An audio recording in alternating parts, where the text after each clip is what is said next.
Good afternoon, everyone. It's Shamila Ramjawan coming to you from the Red Corner Chat. This afternoon, I get to speak to the stunning Natashia Portrag, who is also known as Bash with Tash, one of South Africa's greatest comedians. And we're going to get chatting to Bash with Tash and find out exactly who she is. Hi, Tash. How are you? Hi, Shamila. Thank you so much. It's an honor to be chatting to a woman like you with so many beautiful feathers in your cap. So thank you so much for having me. You truly, truly inspire me so much.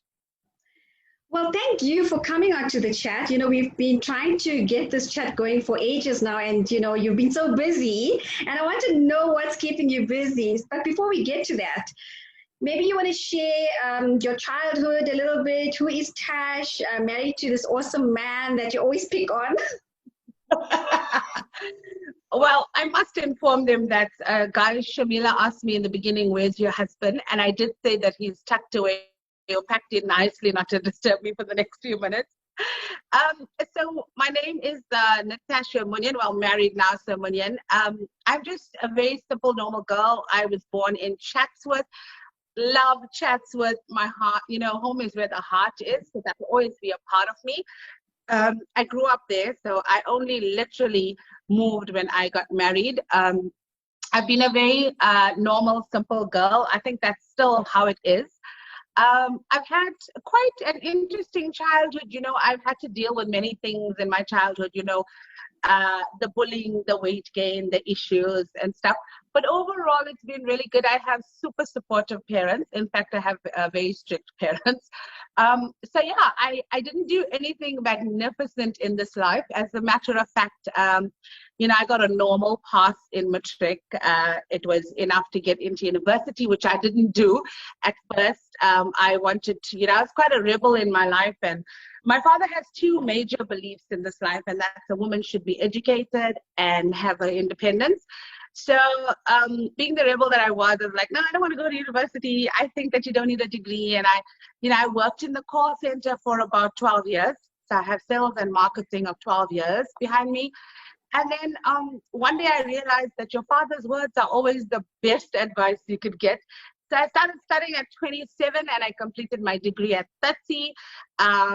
So yes, there's a little bit of brain power here as well. I don't know how much of it I use all the time.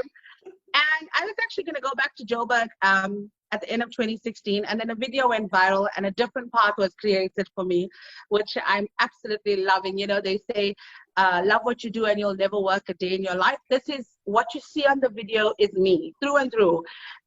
Somebody saw me in the mall the other day, and well, uncle is what I refer him to as, and he was taking something and I'm like, uncle, we don't use that now. Please, man, don't waste time on this.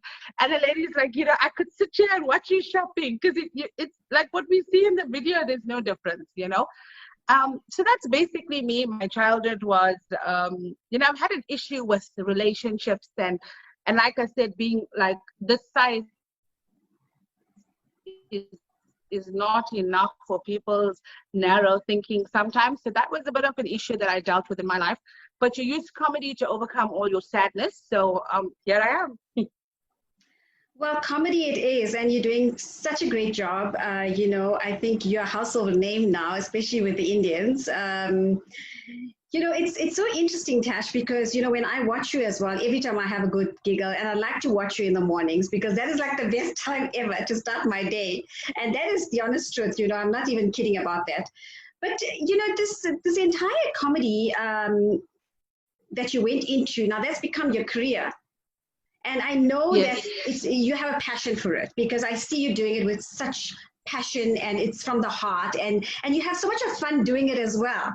And, just going back a step, coming from marketing, where you were in sales and marketing, I think, this is now carrying through your journey and your career as a comedian because you're doing so well at selling yourself as well.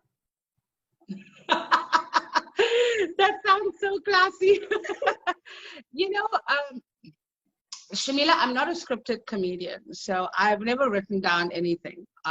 In the past, I think it's going on for almost 4 years now. This month will be 4 years. So I don't write anything. When you see the videos that you see, it's literally me picking up the phone, going on in that irritating voice, and then hitting post, and that's it, you know. When I get up on stage as well, I could be so structured, like I'm going to talk about this and I'm going to talk about that, and then something distracts me, and then bang, you know, it's a whole new scenario. I think that it's a very natural side of me as well. Some husbands phone me and say, my wife's been listening to you in the morning. You do two things. You are like an alarm clock, and then you finish our data. And I'm like, guys, Wi-Fi is an option, you know. It's nice to know though, because it's nice to know that you are the reason sometimes that people can get away from their own issues of life. Because no matter what your lifestyle is, or how successful you are, you always have issues and problems and your own little demons that you're dealing with. So it's nice to know that people can turn to you and open up this page. And you know, not just me, but there's so much of variety out there. I sometimes watch and laugh, and it's such a good thing for me as well. So yeah, I'm loving it. It has turned into a career, that is correct. So functions and, you know, advertising, and it's been really, it's been funny, you know. Our page was initially 100% Indian following. I think that's down to about 60% now, which is great. We love diversity and creating opportunities through diverse measures and stuff. So yeah, I'm having a lot of fun. It's look. Also, I have to point on record, it's hard work. You know, it's you get up there and you've got a room full of people, and you're not sure because you've got different personalities as to who will take to you and who wouldn't. But I think everything is through God's grace. I feel like it's all written already. So what's meant for you will be for you. So it's difficult. It's hard work. There's a lot of community work involved as well, and that's a personal thing for me. So it's although it's hard work, it's rewarding, not just not monetarily rewarding, but to put your head on the pillow and know that you receive a message to say, I was contemplating ending my life, but you stopped me without even having contact with a person. That for me is the most rewarding thing, and I feel like that fulfills my life's purpose. I'm not ready to go anywhere, but I'm just saying, like, that fulfills the purpose. No, please stay. Listen, you know, you play so many roles, and we're going to get into the community side of it, because I know that's where your heart lies more than comedy, because I've seen you active in the communities.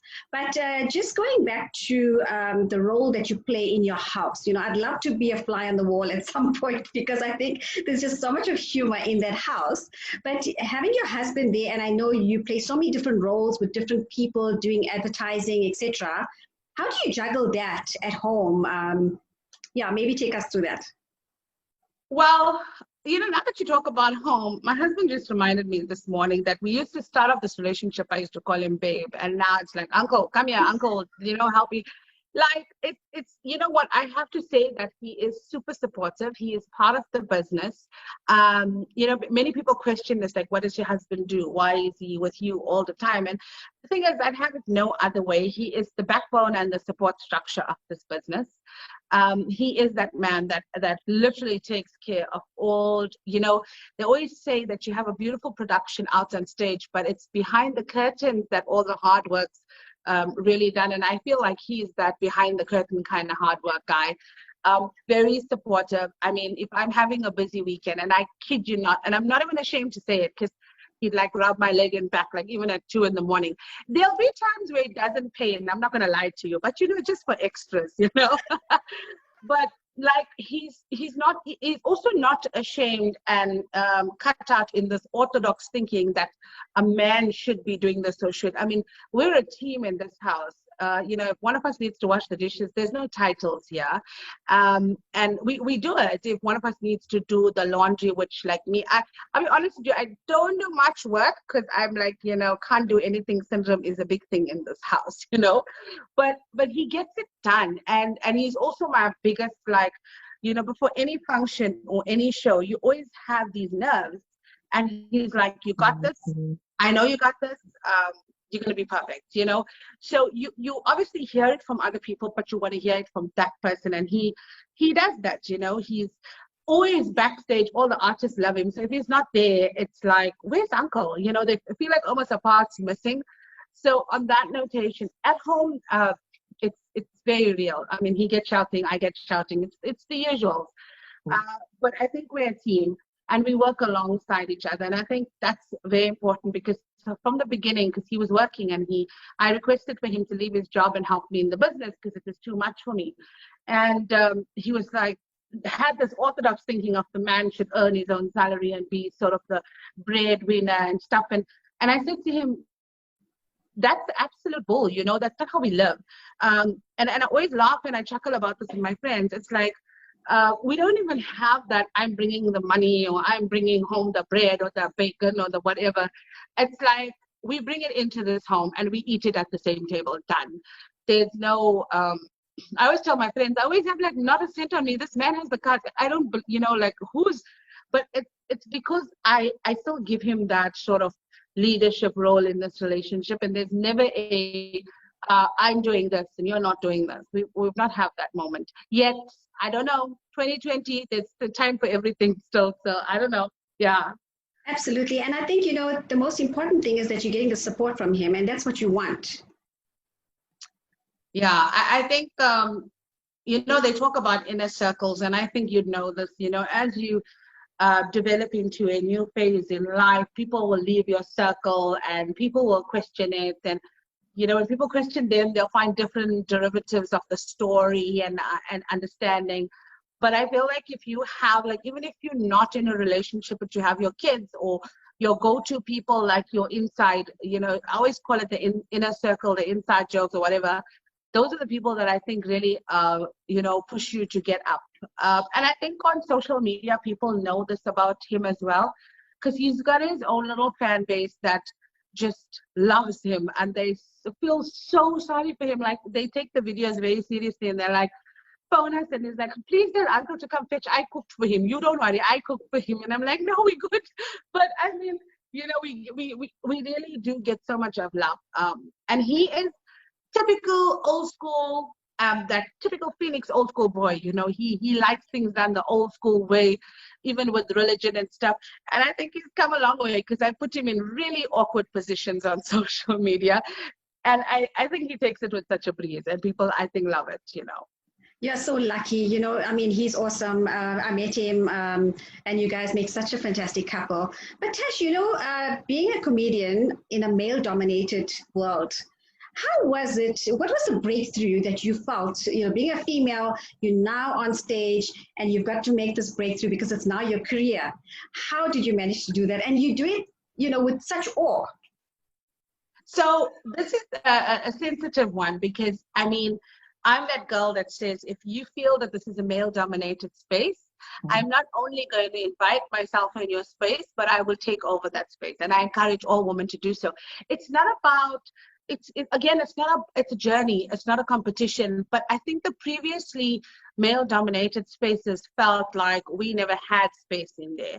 And when I first when I started doing ensembles, it was through Masood Bumgad, who he as a male feels that women deserve the same sort of, he doesn't feel it's a male-dominated thing. He feels that you should create collaborations, and he brought me in. But needless to say, some of the older comedians were not happy to see me on the scene in terms of the males. And they literally shared this information with me to my face.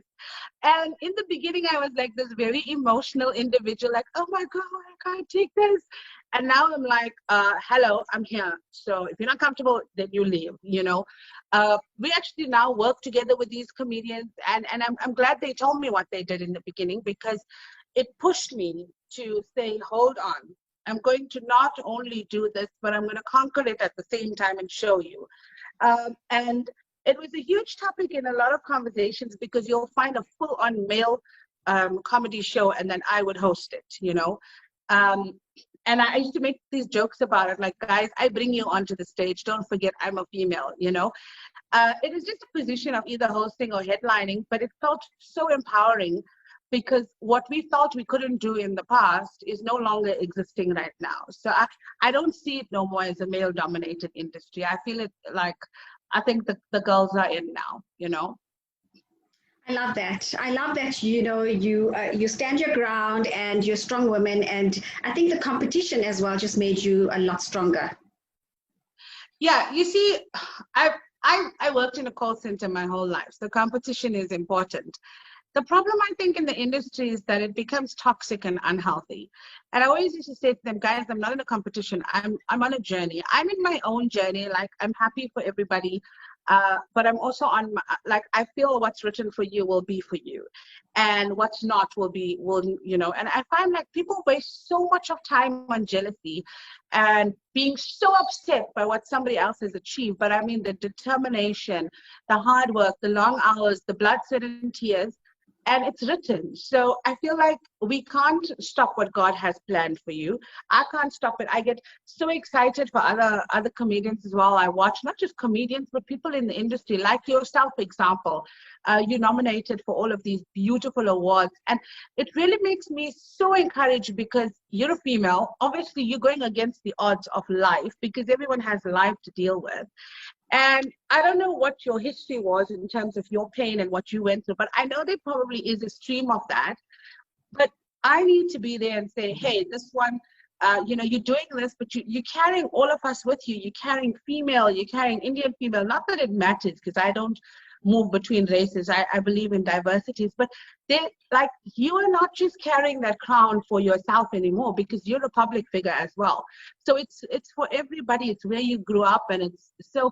I feel like the more we get into this rhythm of I'm on a journey, not in a competition, and we collaborate and start working together, we can achieve such mountains instead of molehills at the moment, and we can really move forward. When we turn that purpose around into something that's powerful and collaborate. So, but the competition's heavy, Yes. But a lot of the time, it's built up in people's head as well. Artists feel like, and sometimes artists are afraid to approach each other. And I just don't understand it. Like sometimes we sit at the launch and we know everybody, we're following each other, but nobody would sort of, it's like we don't know each other. And I always found this so strange. Like I just go to the launches for like mostly food and stuff. So like maybe I'm also in my own little buzz with the whole food and stuff and excited about what's happening and the new things. But it's a journey, totally. It's written already. That is so sad. When we look at the competition and it goes back to my old saying, there's this pie and it's such a big pie, we all can have a little piece of it. Why do we have to now backstab and backbite and just target each other for their successes, appreciate and honor other people's successes as well. And also, it goes back to the other side of it where people are complacent. They sit and they do nothing and then they watch successful people being elevated, and that's where the jealousy and animosity comes in. Absolutely. I believe that we have 24 hours in a day. You get two types of people. Like now, if you post up, you just purchased a new vehicle, you moved into a new home, you'll get the I'm so happy for you, but not really because it's a fake comment. And then you'll get the really happy, and then you'll get the, oh, you know what, somebody just died, so she got a payout, or, she's doing this, or she's famous. You're absolutely right. I feel, and then you get us, the people who's actually scared to post out anything because of, those eyes that are constantly not wishing the best for you. But you're right. We all get 24 hours in a day. The capacity of your mindset is far more broadened than you could ever imagine. So you're right. There is that. And the thing is, when I was working in a call center, I felt stuck, and people are like, oh my God, you worked in a call center. I'm like, oh my God, I'll go back in a heartbeat. Because I love it, because it's people don't understand it the way I did. I loved everything about it, but I was also stuck, and I feel like bad things sometimes need to happen to push us into different paths and stuff. But you're right, the animosity and the jealousy, I think everybody in every industry feels it. And it's sad because you absolutely can't have what I have, and that's not written by me, it's written by above. And I can't have what you have because that was designed in your path and your life. But I can work towards a better car and a better house by learning from you. Like if I look at your post, Shamila, I must be like, I'm proud of this woman, but I know when you started this Red Corner chat, you got a hold of me like a few times and we were like back and forth. But I watch you every week and I watch you just going. For you, and you're one of the few people that I know, because a lot of people do these things just for viewership. You are probably the only person who's not yet hounded me by saying, will you share this? Can you put this on your platform? Will you tell them? Because When you sent me this stuff and I shared it, I later realized that I shared it on my personal page and not my page. But I don't know if you were too busy or whatever, but you were never like pushing me to say, post on your page, get more people to view it. In fact, at the beginning of this conversation, I told you that I will post it. But a lot of the people out there are just views and just to build something. And it's sad because they're losing focus of what they want to do. And I could see your aim is to literally talk to people, understand their journey, and encourage people to go out there and to do what they can. It's not about, and I said, it's the same with me. I've always said, whether I get 5 people or 2 people at a show or 100 or 1,000, I'm performing either way, because 2 people were good enough to come out there and to support me. I can't now say, sorry, I can't support you, So I admire you, and I think this is such a character that needs to be, I know you're going to go like, you've already been like everywhere, but you're going to be going so much further, because just that attitude alone, where you don't really push that public figure into a corner and obligate them, makes it so easy to talk to you and to want to be a part of your red corner. Thank you so much, Tash. That is awesome. Yeah, I do it from the heart, and I always feel that everyone has a story to tell. And this is why I created the platform. And we're going to go back to you and COVID, because, during COVID, I'm a people's person and I want to be with people all the time. I love the hugs and just talking to people, one-on-one. And COVID has really, really struck and hit me down so low that I decided that I'm going to start the Red Corner Chat. It's something that I was going to do at UNISA, because they gave me a slot there at UNISA Radio to interview entrepreneurs, because I'm in the entrepreneurship department. And then COVID struck and the hard lockdown. And I thought, you know what, here's an opportunity for me now to create my own chat show. And that's exactly what I did, because I said, there's so many people out there, and every person, like you said at the very beginning, every person has a story or stories to tell. Me for one, I come from humble beginnings.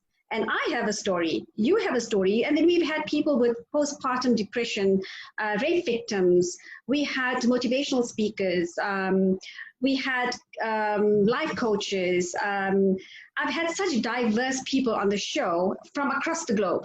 So it's not just South Africa. I've created that platform, a global platform where people can come. And, a person from America can inspire somebody in South Africa. A person from South Africa can inspire somebody in Singapore. So I feel that we're all human beings. COVID has struck us across the world. So why can't we create this global platform where people can come and share their stories and other people can watch it as well? And somebody told me the other day, you never know how far your videos are reaching and how inspiring it could be to so many people. Like, I think I watched you on the very first one you did. I think maybe not the first one. I think you were on a live chat, and I think your daughter was sitting next to you, if I'm not mistaken. And I was so excited because I noticed that you guys were trying to figure out how the live works and everything.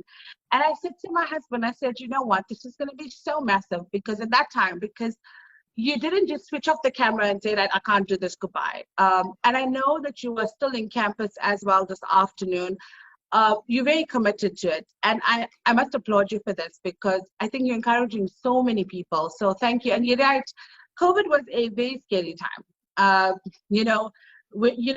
People, when you look at somebody, you think, oh my God, she's gorgeous. I saw some of your pics in your bikini. Wow, you look absolutely amazing. See, I'm following that. Don't say she's recording. I'm going to say she looks amazing. Go follow her.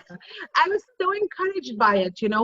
I do get in my down or quiet time to look at this. And I may not always comment because, managing the page and then I scroll to a certain point, So I've admired this about you, but your tenacity came when I first met you during a movie shoot. And you were just the most warmest, humble person. At that time, I didn't know all the accolades that you hold, but we had the most fun time. And I think from my point, like, you're right, people are going through stuff. I mean, us not having kids is like the hardest thing I deal with right now. And it's a painful moment every time I have to do a baby shower or a baby reveal or whatever. And I've learned how to deal with it via, it's streams like this. It's people like this that connect people to hear things. So thank you for doing that, because you never know how, coming back to COVID, it was a very scary time. And I remember when they hit the first lockdown, we just came back from Dubai like 2 weeks earlier. And we were like, okay, this has gone very serious, you know. And we were so paranoid because, I mean, I was like, you know, in the beginning, you heard everything like, wash your groceries. And if you're fat, you're going to die if you get this. And, you know, underlying issues. And I was like,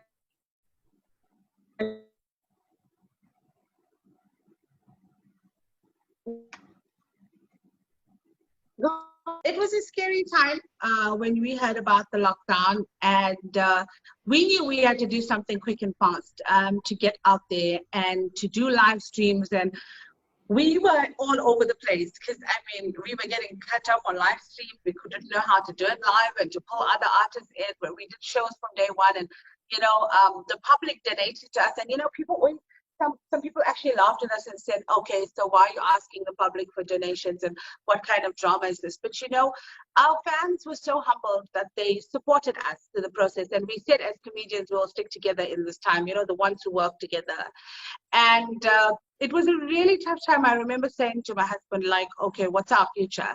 And Masood and I laughed about it. It's like, you need a COVID pandemic occupation or job. You know, you need to be like somebody that's essential. And I think that, you know, we think about it now because March to December was an entire year almost. And how did you survive this moment? We survived through people who made it happen on those live streams. We survived through conversations like this, and we survived through, hi, how are you doing? You know, with your friends and your people. So it was a tough time, and I'm glad you did this. I'm looking at your Zoom ID now, and one of the other things is I've noticed you never ever introduce yourself as Dr. Shamila. You've never ever put the doctor in front of. I think that's so important. It's really, I've never. You know, we met some really humble people in our life, and you're part of that clique of humble. So thank you for that. I appreciate it. Thank you so much, Tash. You know, I think you were essential during COVID because you're a doctor. Not the medical doctor, eh? But thank you so much for that. You know, yeah, you know, it goes back to studying where you said you got your degree at the age of, what, 27? So I completed it. I started in 27, completed at the age of 30. Okay, so I'm literally going to be 57 in 2 months' time, and I'm almost to the latter leg of my Doctor in Business Administration, my DBA as well. So okay. I always say, you know, age is just a number. You don't look 57. My God, I feel so. Should I have used like a different color top or something? I don't approve of women looking this good for 57. I don't want you to do this red corner chat anymore. We're done. Stop the recording. You look amazing for 57. I'm sure you got like young guys flirting with you. I'm just saying, like, I would if I was a young guy.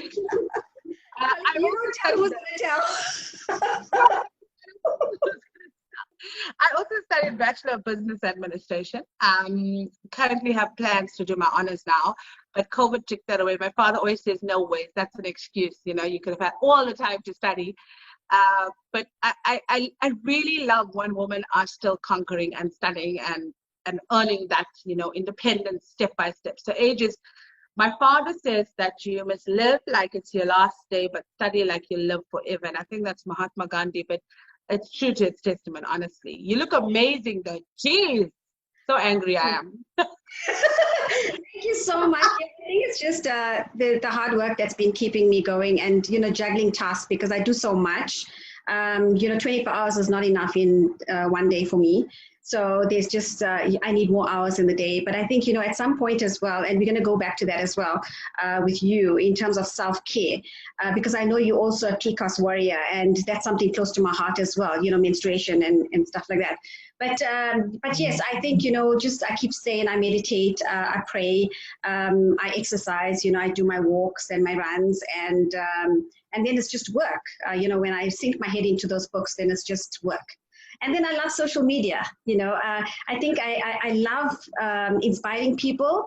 And also, you know, going back to those pictures that we were talking about at Sun City this past weekend, I said to Daksha, do you think I can post these pictures? And she said, but who are you afraid of? Just post them. But when you have a daughter, and she says, no, but just post them. You don't have to worry about anybody. And then I also reached the stage, Tash, is that if people don't put food on my plate, you don't have to worry about what I do. If Absolutely. you then you can't tell me what to do. And for me, it's all about going there and being yourself, being authentic, being original. It's not going Look, you're always gonna have that one auntie that says, "You saw what Shamila is wearing. You saw. And then you're gonna have the other aunties that are like, "Damn, that woman looks hot." So remember as well. I get, oh my word, I get hated on every single day. I've actually had some heavy online bullying where, especially women, were putting up pictures of hippos and putting my picture next to it. And there was some heavy, hardcore bullying, even during COVID, where people had this entire pandemic. I get like bullied every single day online. But again, this table right here is financed by myself. So if you can't bring anything to that table, then that opinion, and it's always the keyboard trolls are those who are so frustrated with their life because they are not doing the work you want to, but want to achieve what you are. So I say go with the pictures. I think you don't even need, and I agree with your daughter because you looked so phenomenal. And the thing is, you get your beauty from within, and then you start feeling it on the outer, and then you feel that's where your confidence is, where you gauge your confidence from. So I always feel like I used to second guess the pictures I post, and then I started doing things even without my makeup, which was such an uncomfortable place for me to be with. With PCOS comes a whole other level of your facial hair and the weight issue and stuff like that. It's been a very traumatic journey with PCOS and people asking when you're having a child and all that drama. But again, we found a way to maneuver around it. In terms of exercise, I have been, see, I have an excuse for that. Not an excuse, I have a reason. So we started boxing a couple of weeks ago, and I formed an elite women's group now, where they've joined the group. There is obviously a fee. We do 3 meetings a week. So one is at the spa for massages and hairdos and nails, and it's like a networking session. And the other 2 is either walks on the beach or boxing or some sort of exercise and some sort of meeting. We started in November. It's so phenomenal because we tend to pick each other up even in our down days, So I started boxing, and then I had a small surgery on my toe on Saturday. So, maybe dancing was never meant for me, I'm now currently on like a 5-day bed rest session. I hope when people watch this video now, they don't send me mail, because this will be like next week now. I'll be okay by this time, guys. By the time you watch this, I'm going to be fine. But, it's been a challenge. I try to eat as healthy as I can, but self-care is really difficult. We're on the road the whole time. We're back at late hours. It's no excuse. But we started making healthier decisions now. Like, we don't have the dal with the biryani. We just have the biryani on its own. If that's a healthy with the dal. No, we tried. I think also prayer and meditation is very, very important in this life.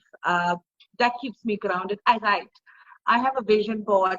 I write every single day. It's not a physical board. It's just a notepad, and I just write. And there's sticky notes everywhere. I write what I want to achieve, where my goals are, literally like every hour of my life is written, so that's how in terms of self-care, and then just laughing, when you're home and you're without makeup and you could just laugh, even if it's with your husband or sometimes with a couple of friends. It's just that for me is self-care. We can't do it publicly, obviously, because people obviously sit with us and stuff like that, but that for me is self-care. But I've definitely introduced some salad into my diet now in December. I started this in December of all times. But yeah. Oh, that's good. I wish you the best of luck. But I'm sure, it's just about the right choices. And it seems like you're on the right track. I don't think you should worry about other people. If you are happy with yourself and your content, just don't worry about the rest. And salad is salad, right? Well, there's lots of greens in it.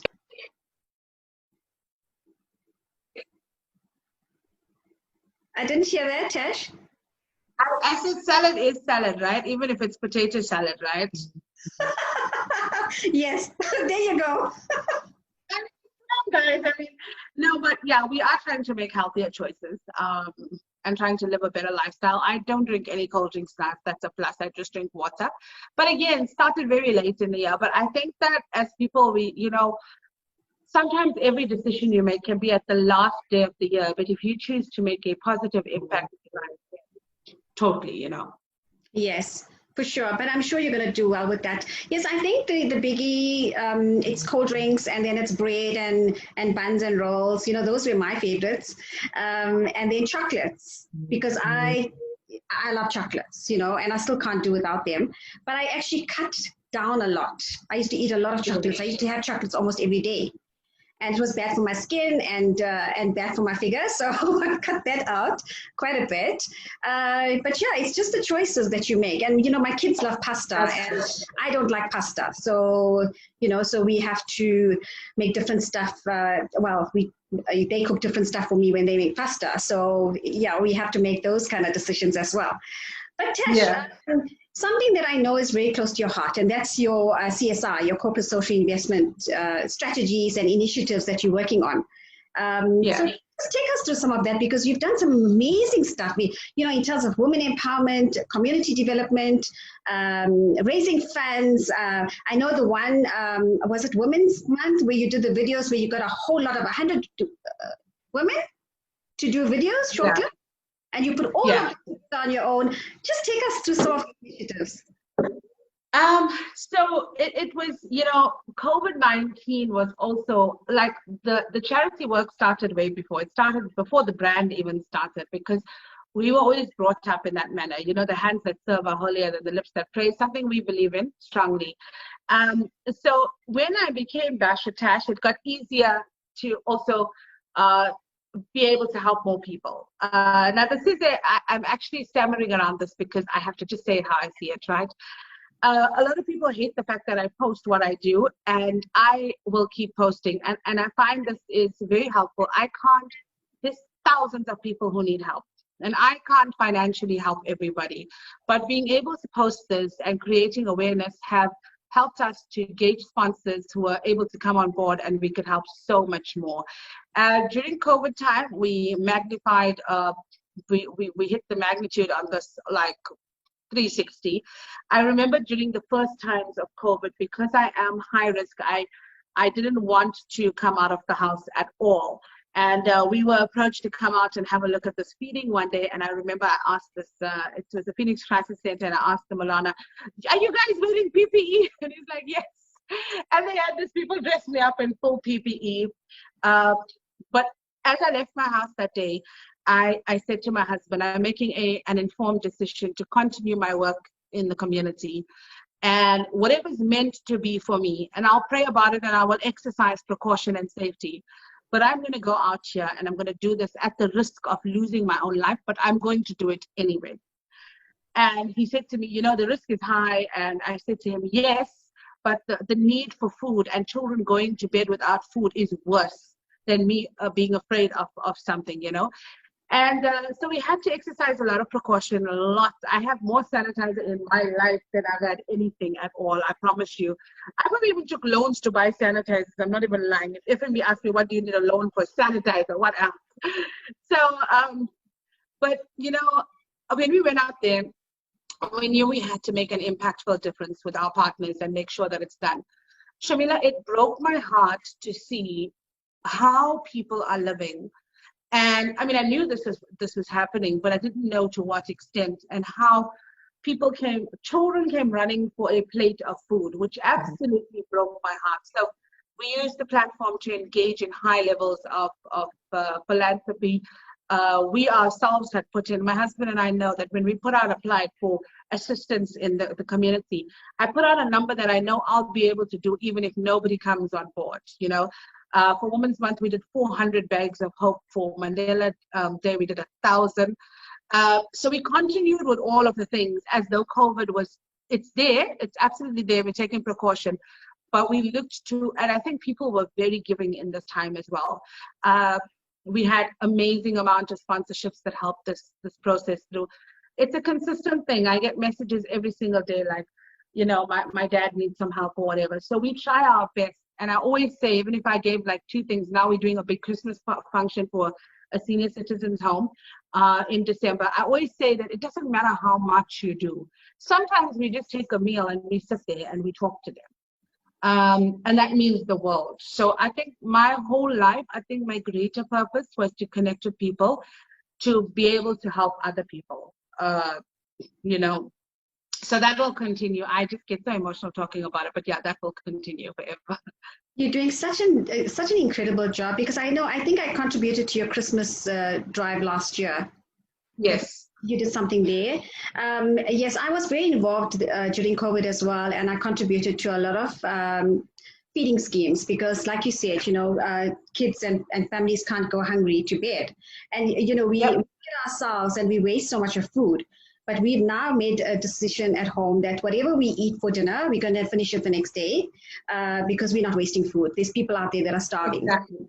So, exactly. Yes. So I actually want to open up a restaurant called Yesterday's Curry, because yesterday's food tastes so much better the next day. So I agree. I totally agree with you. Yeah, you know, also I think COVID taught us how to become, we're so busy in our lives. You know, we could be living together but missing each other with life. So having to cook at home and to be with you. I remember in the first week of lockdown, it was like chef many, it was like chefs galore on Facebook, like just, and I was also guilty of it, because I learned how to cook fish curry and I didn't know how to clean crab, and people helped us live. It was also a time for us to network and come together as a home, as a community. Families who didn't have time to eat together now were forced to sit and eat together.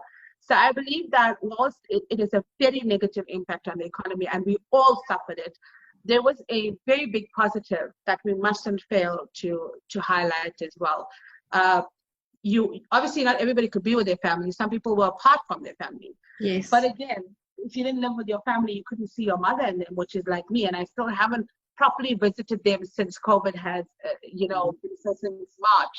And it's also the blessing there is that we learn to respect, love, and care, and take time to go see. Because now when the lockdowns have eased, we want to run to our parents. Sometimes you live a busy life where you can't even phone them. So I think this is, and we lost so many to this crazy devil that we call it. And this, I think, also taught us to appreciate what we have, our job, our loved ones, you know, life. And you're right, to be able to make better choices than, you know, to throw away food or make it get spoiled. We will eat it the next day, or we will, you know.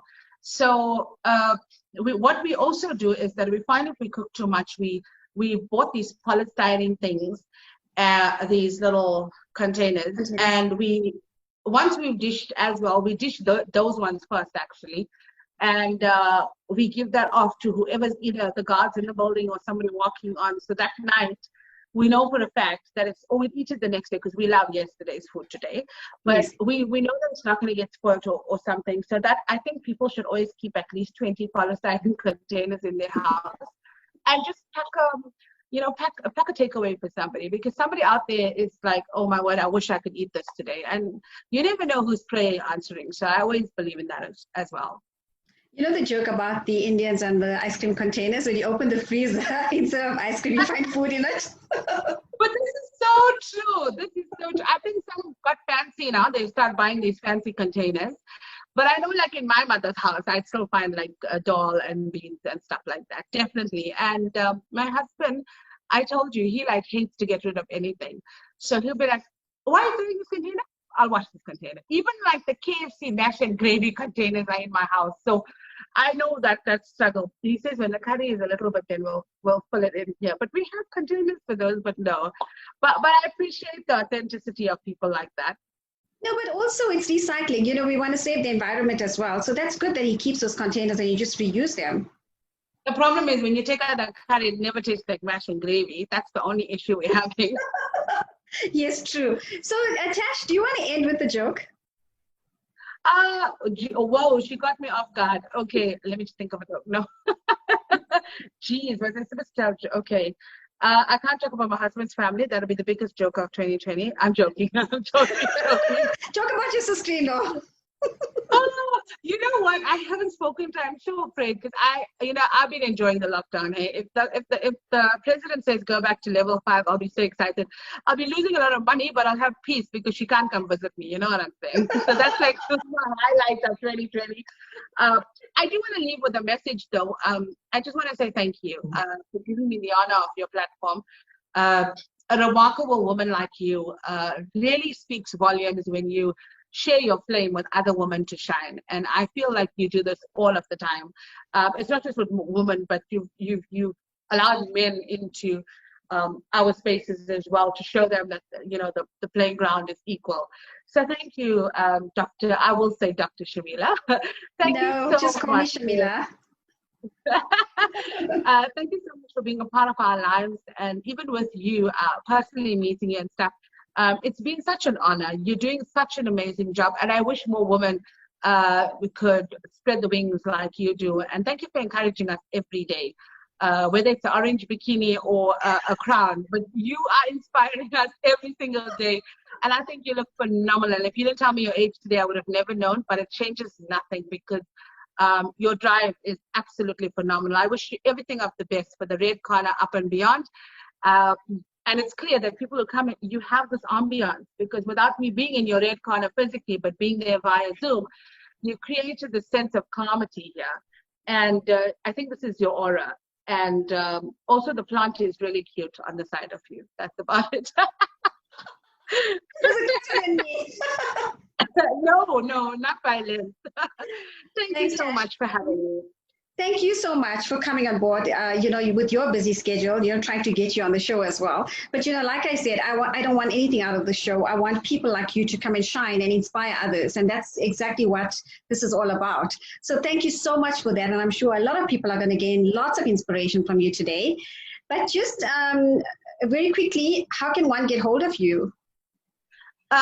So I'm in hiding at the moment because we have to pay back some bills, obviously due to COVID. So please don't get a hold of me at the moment. But once COVID's over, I'm just kidding.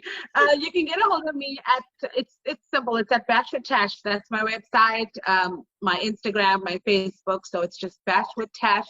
Some people call me Bash for Tash, Bash, Tash, Tash, Bash. It's Bash with Tash, but it's anything you want to call it. But yeah, you can catch me on any of those platforms.